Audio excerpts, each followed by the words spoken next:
How to log into Viki.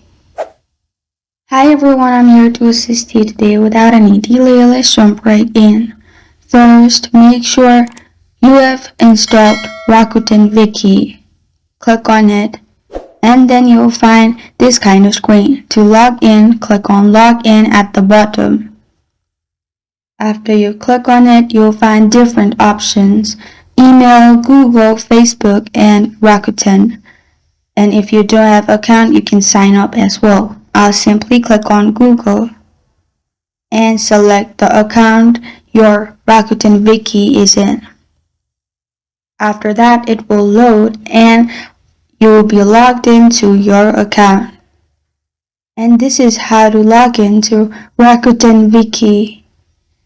Thank you for joining me today. If this video helps you out, please leave a like and subscribe for more. Got a question or want to suggest a topic? Comment below. Thank you for watching.